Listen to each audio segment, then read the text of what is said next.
Hi friends, masala ഫ്ലെയിംസിലേക്ക് നിങ്ങൾക്കെല്ലാവർക്കും സ്വാഗതം. നിങ്ങളെല്ലാവരും സുഖമായിട്ടിരിക്കുന്നു എന്ന് വിചാരിക്കുന്നു. അതേപോലെ ഞങ്ങളും ഇവിടെ സുഖമായിട്ടിരിപ്പുണ്ട്. ഇന്ന് നമ്മൾ ഒരു പാവയ്ക്ക മെഴുക്കുവരട്ടിയാണ് ഉണ്ടാക്കുന്നത്. അപ്പം നമ്മുടെ വീട്ടിൽ തന്നെ പിടിച്ച പാവയ്ക്കയാണ് ഇന്ന് നമ്മൾ ആ കറിക്ക് വേണ്ടി ഉപയോഗിക്കുന്നത്. ഒരു പാവയ്ക്കയാണ് ഞാൻ മെഴുക്കുവരട്ടി ഉണ്ടാക്കാൻ എടുക്കുന്നത്. കാരണം ഞങ്ങൾ 3 പേരേ ഉള്ളൂ. അപ്പം ഞങ്ങൾക്ക് 3 പേർക്കും കൂടി ഒരു പാവയ്ക്ക മതി. അതിൻ്റെ കൂടെ നമ്മൾ മീഡിയം സൈസുള്ള 1.5 സവോളയും കൂടി ചേർക്കുന്നുണ്ട്. ഇത് രണ്ടും നമുക്ക് നല്ല കനം കുറച്ച് നല്ല തിന്നായിട്ട് അരിഞ്ഞെടുക്കണം. കാരണം പാവയ്ക്കയ്ക്ക് കട്ടി കൂടിക്കഴിഞ്ഞാൽ കയ്പറിയും. അതുകൊണ്ടാണ് ഞാൻ നല്ല തിന്നായിട്ട് തന്നെ അരിഞ്ഞെടുക്കണമെന്ന് പറഞ്ഞത്. അതുപോലെ അതിൻ്റെ കൂടെ ഒരു 2 പച്ചമുളകും ചേർക്കുന്നുണ്ട്. 2 അല്ല 3 വേണമെങ്കിലും ചേർക്കാം. ഞാനിവിടെ 2 പച്ചമുളകേ ചേർക്കുന്നുള്ളൂ.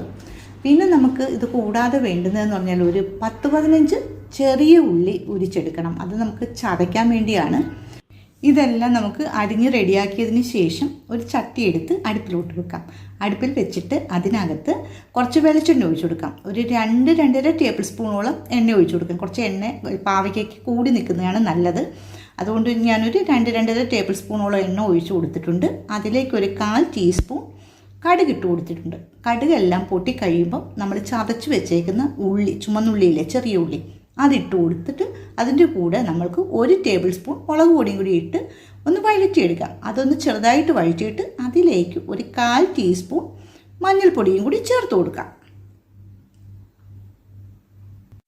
നമുക്കിനി ഈ അരപ്പെല്ലാം കൂടി നല്ലോണം ഒന്ന് വഴറ്റിയെടുക്കാം. അപ്പോൾ ഒരു കാര്യം ശ്രദ്ധിക്കണം, തീ ഒരിച്ചിരി കുറച്ച് വെക്കുക, അല്ലെങ്കിൽ അരപ്പ് കരിഞ്ഞു പോകും. അല്ലെങ്കിൽ തീ ഓഫ് ചെയ്യുക, പറ്റില്ലെങ്കിൽ ഓഫ് ചെയ്തിട്ട് വഴറ്റിയെടുത്താലും മതി. അന്നേരം അതിൻ്റെ കൂടെ നമുക്ക് കുറച്ച് കറിവേപ്പിലയും കൂടി ചേർത്ത് കൊടുക്കാം.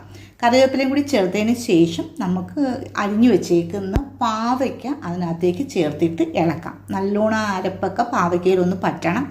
അപ്പം അങ്ങനെ ഒന്ന് നല്ലോണം ഇളക്കിയതിന് ശേഷം അതിലേക്ക് കുറച്ച് ഉപ്പ് ചേർത്ത് കൊടുക്കാം.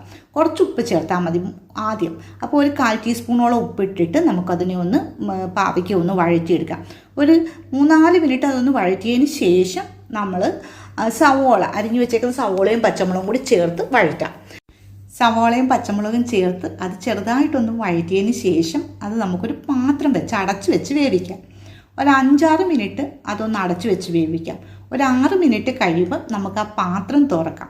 തുറന്നിട്ട് അതിലേക്ക് ഒരു പിടി തേങ്ങാപ്പീരയും കൂടി നമുക്ക് അതിലേക്ക് ചേർത്തിട്ട് ചെറുതായിട്ടൊന്ന് ഇളക്കി കൊടുക്കാം.